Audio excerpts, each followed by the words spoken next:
Hi guys, I hope you all are doing great. हम लोग बात करें हमारे डेली करंट अफेयर सेशन की, जो सुबह 4 बजे अवेलेबल हो जाता है हमारे दोनों चैनल्स पिनाकुलर फ्रंटियर आईएएस पर। आज की तारीख है 8 अगस्त 2022। दोनों चैनल्स को सब्सक्राइब करें, बेल आइकन को जरूर प्रेस करना है ताकि हमारी आने वाली हर वीडियो की नोटिफिकेशन आपको मिल सके। हमारी दो वेबसाइट्स हैं sscjlpnacle.com और baljeetdhaka.com। साथ ही साथ for daily videos, PDF and monthly magazine आप हमारे टेलीग्राम हैंडल्स फ्रंटियर आईएएस और एसएस जेलपनेकल ऑनलाइन को ज्वाइन जरूर करें। स्टार्ट करेंगे प्रीवियस क्विज के साथ। मैंने आपसे पहला क्वेश्चन पूछा था कि नए केंद्रीय सतर्कता आयुक्त के रूप में किसे नियुक्त किया गया है। इसका करेक्ट आंसर था सुरेश एन पटेल। और दूसरा क्वेश्चन पूछा था कि कॉमनवेल्थ गेम्स 2022 में स्क्वॉश में पहला एकल पदक किसने जीता है। इसका करेक्ट आंसर था सौरभ घोषाल। स्टार्ट करेंगे फर्स्ट क्वेश्चन। देख लो आज के सेशन के लिए। राष्ट्रमंडल खेल 2022 में 86 किलोग्राम वर्ग कुश्ती में स्वर्ण पदक किसने जीता है। करेक्ट आंसर है दीपक पुनिया। डिटेल्स देख लो। तो राष्ट्रमंडल खेलों में बजरंग पुनिया, दीपक पुनिया और साक्षी मलिक ने भारत के लिए स्वर्ण पदक जीते। पुरुषों की फ्री स्टाइल कुश्ती में बजरंग पुनिया ने 65 किलोग्राम वर्ग में कनाडा के लचनल मैकनील को हराकर स्वर्ण पदक जीता, जबकि दीपक पुनिया ने 86 किलोग्राम वर्ग में पाकिस्तान के मोहम्मद इनाम को हराकर स्वर्ण पदक जीता। महिला फ्री स्टाइल कुश्ती में साक्षी मलिक ने 62 किलोग्राम वर्ग में कनाडा की गॉडिनेज गोंजालेस को हराकर स्वर्ण पदक जीता। अंशु मलिक ने 57 किलोग्राम वर्ग में नाइजीरिया के फोलासाडे अदैकोरे से हारकर रजत पदक जीता। दिव्या काकरान और मोहित गरेवाल ने कांस्य पदक जीते। नेक्स्ट क्वेश्चन देखो।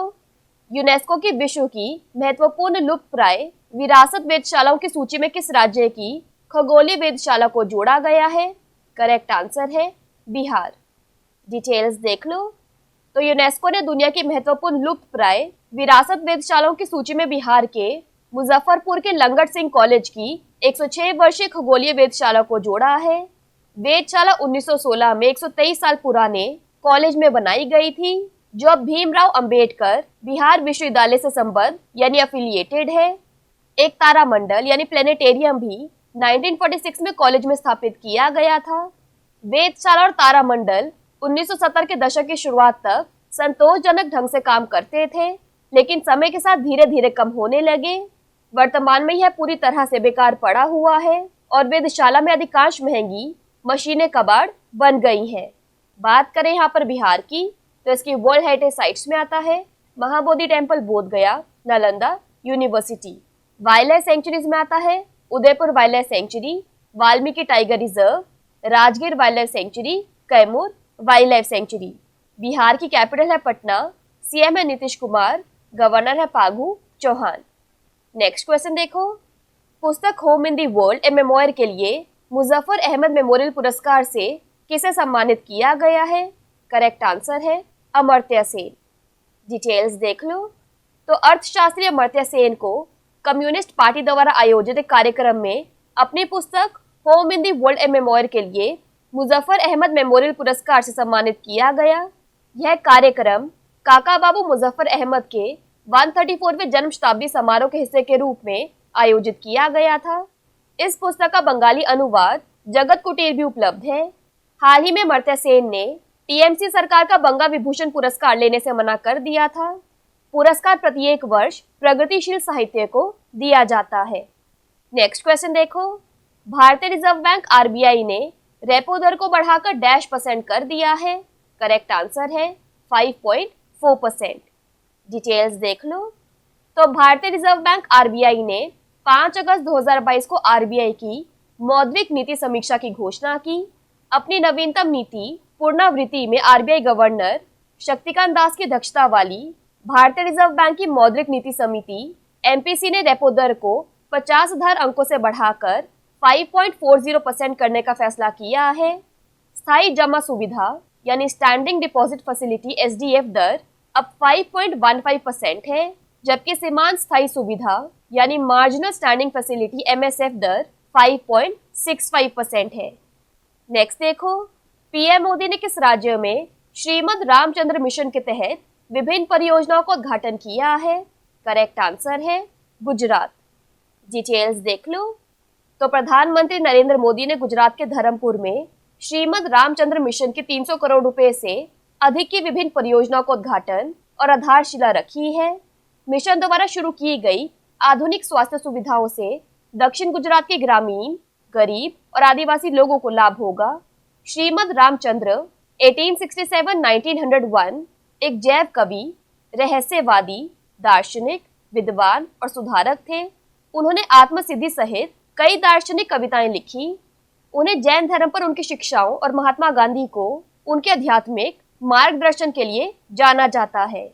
बात करें यहाँ पर गुजरात की, तो इसकी वर्ल्ड हेरिटेज साइट्स में आता है Rani ki Vav, Champaner Pavagadh archaeological park. National parks में आता है Gir national park, black buck national park, marine national park. Gujarat की कैपिटल है गांधीनगर। गवर्नर है Acharya Devvrat, chief minister Bhupendra Patel. Next देखो, किस देश की सेना ने उपग्रह आधारित प्रणालियों का परीक्षण करने के लिए स्काईलाइट अभ्यास का आयोजन किया है? करेक्ट आंसर है भारत। डिटेल्स देख लो। तो सेना ने हमले की स्थिति में अपने उपग्रह संचार प्रणालियों की परिचालन तैयारी और मजबूती का परीक्षण करने के लिए स्काईलाइट नामक एक प्रमुख अखिल भारतीय अभ्यास किया है। सेना ने 25 से 29 जुलाई तक स्काईलाइट अभ्यास के दौरान लद्दाख से अंडमान और निकोबार द्वीप समूह तक फैली अपनी सभी उपग्रह संचार संपत्तियों को सक्रिय कर दिया। भारतीय सेना कई इसरो उपग्रहों की सेवाओं का उपयोग कर रही है क्योंकि उसके पास एक समर्पित उपग्रह नहीं है। मार्च में रक्षा अधिग्रहण परिषद ने GSAT-7B संचार उपग्रह के प्रस्ताव को मंजूरी दी थी। नेक्स्ट देखो, सेबी की नवगठित विदेशी पोर्टफोलियो निवेशक सलाहकार समिति के प्रमुख कौन है? करेक्ट आंसर है KB सुब्रमण्यम। डिटेल्स देख लो। तो भारतीय प्रतिभूति और विनिमय बोर्ड यानी सेबी ने विदेशी पोर्टफोलियो निवेशकों FPI के एक विशेषज्ञ समूह का गठन किया है ताकि विदेशी मुद्रा प्रवाह को बढ़ावा दिया जा सके।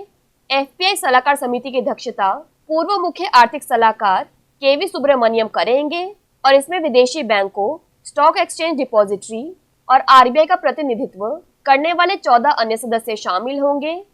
FPI एडवाइजरी कमेटी FAC को वित्तीय बाजारों में FPI के निवेश और संचालन से संबंधित मुद्दों पर सलाह देने का काम सौंपा गया है, जिसमें भारत में FPI द्वारा व्यापार करने में आसानी के उपाय शामिल है। नेक्स्ट देखो, किस राज्य सरकार ने फिल्म स्टार पुनीत राजकुमार को मरणोपरांत राज्य रत्न पुरस्कार से सम्मानित करने का निर्णय लिया है? करेक्ट आंसर है कर्नाटका। डिटेल्स देख लो। तो कर्नाटक सरकार ने कन्नड़ फिल्म स्टार पुनीत राजकुमार को मरणोपरांत कर्नाटक रत्न पुरस्कार देने का फैसला किया है, जिनके इस साल की शुरुआत में 46 साल की उम्र में दिल का दौरा पड़ने से निधन हो गया था। यह पुरस्कार राज्य स्थापना दिवस 1 नवंबर को प्रदान किया जाएगा। पुनीत को मरणोपरांत पुरस्कार देने का निर्णय कर्नाटक के मुख्यमंत्री बसवराज बोम्मई ने बेंगलुरु के लाल बाग बोटेनिकल गार्डन में वार्षिक स्वतंत्रता दिवस फ्लावर शो के उद्घाटन के दौरान किया। बात करें यहाँ पर कर्नाटका की, तो इसके डैम्स और रिवर्स में आता है Krishna Raja Sagar Kaveri, Tungabhadra dam Tungabhadra, Almatti dam Krishna. National parks में आता है Nagarhole national park, Anshi national park, Bannerghatta national park. Karnataka की कैपिटल है बेंगलुरु, CM है बसवराज बोम्मई, गवर्नर है Thawarchand Gehlot. UNESCO world heritage sites में आता है हम्पी मॉन्यूमेंट्स और पत्तडकल मॉन्यूमेंट्स। नेक्स्ट देखो, राष्ट्रीय बाघ संरक्षण प्राधिकरण ने प्रोजेक्ट चीता के तहत चीतों को स्थानांतरित करने के लिए किस कंपनी के साथ समझौता ज्ञापन पर हस्ताक्षर किए? करेक्ट आंसर है इंडियन ऑयल कॉरपोरेशन। डिटेल्स देख लो। तो हाल ही में राष्ट्रीय बाघ संरक्षण प्राधिकरण NTCA ने प्रोजेक्ट चीता के तहत अफ्रीका से भारत चीते स्थानांतरित करने के लिए इंडियन ऑयल कॉरपोरेशन के साथ एक समझौता ज्ञापन MOU पर हस्ताक्षर किए।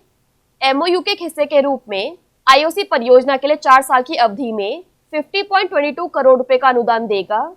वर्तमान में पुनर्वास परियोजना की कुल लागत 75 करोड़ रुपए है। यह समझौता ज्ञापन भारत और नामीबिया के बीच 20 जुलाई 2022 को वन्यजीव संरक्षण और टिकाऊ जैव विविधता उपयोग के लिए किए गए समझौता ज्ञापन के बाद किया गया है। भारत में शिकार गतिविधियों के कारण 1952 में चीता विलुप्त हो गया। नतीजतन केंद्र सरकार ने चीता पुनर्वास परियोजना शुरू की। लास्ट क्वेश्चन देख लो आज के सेशन के लिए। किस राज्य का ग्रीनफील्ड हवाई अड्डा डोनीपोलो हवाई अड्डा 15 अगस्त से परिचालन शुरू करेगा? करेक्ट आंसर है अरुणाचल प्रदेश। डिटेल्स देख लो तो ईटानगर के पास होलोंगी में ग्रीनफील्ड हवाई अड्डा जो 15 अगस्त को परिचालन शुरू करेगा को डोनीपोलो हवाई अड्डा का नाम दिया गया है। हवाई अड्डा राज्य की राजधानी से लगभग 15 किलोमीटर दूर है। केंद्र की पूंजी संपर्क योजना के तहत 645 करोड़ रुपए की लागत से बनाया गया है। यह 200 यात्रियों को समायोजित करने में सक्षम होगा और 2300 मीटर के रनवे के साथ अरुणाचल प्रदेश में पहला होगा जो सबसे बड़े यात्री विमानों में से एक बोइंग 747 के संचालन के लिए उपयुक्त है।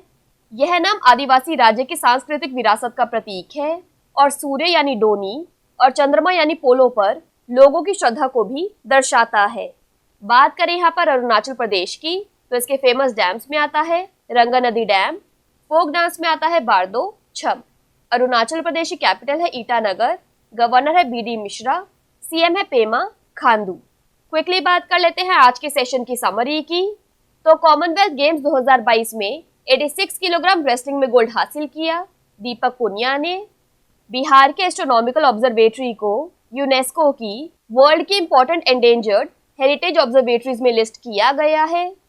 Home in the world a memoir book के लिए अमर्त्य सेन को मुजफ्फर अहमद मेमोरियल प्राइज से सम्मानित किया गया। आरबीआई ने रेपो रेट 5.4% कर दिया है। श्रीमद राजचंद्र मिशन को गुजरात में इनॉग्रेट किया गया। सैटेलाइट बेस्ड सिस्टम्स को टेस्ट करने के लिए स्काईलाइट एक्सरसाइज का आयोजन इंडिया ने किया। सेबी के newly constituted foreign portfolio investors advisory committee के हेड बने हैं केवी सुब्रमण्यम। कर्नाटका सरकार ने पुनीत राजकुमार को मरणोपरांत स्टेट रत्न अवार्ड से सम्मानित करने का निर्णय लिया है। प्रोजेक्ट चीता के अंडर चीतास को रिलोकेट करने के लिए एनटीसीए ने इंडियन ऑयल कॉर्पोरेशन के साथ एमओयू साइन किया। और अरुणाचल प्रदेश का डोनी पोलो एयरपोर्ट 15 अगस्त से ऑपरेशन स्टार्ट करेगा। बात कर लेते हैं आज के सेशन के क्विज फॉर द डे की। आपका पहला क्वेश्चन है भारत में राष्ट्रीय हथकरघा दिवस कब मनाया जाता है? और आपका दूसरा क्वेश्चन है राष्ट्रमंडल खेल 2022 में पुरुषों की लंबी कूद में भारत के लिए ऐतिहासिक रजत पदक किसने जीता है? दोनों क्वेश्चंस हमारे प्रीवियस सेशन से हैं। इनके आंसर नहीं आएगा तो उनको चेक कर लेना। दोनों चैनल्स को सब्सक्राइब करें, बेल आइकन को जरूर प्रेस करना है ताकि हमारी आने वाली हर वीडियो की नोटिफिकेशन आपको मिल सके। हमारी दोनों वेबसाइट्स और टेलीग्राम हैंडल्स को ज्वाइन जरूर करना है। Thank you so much. I will see you in my next session.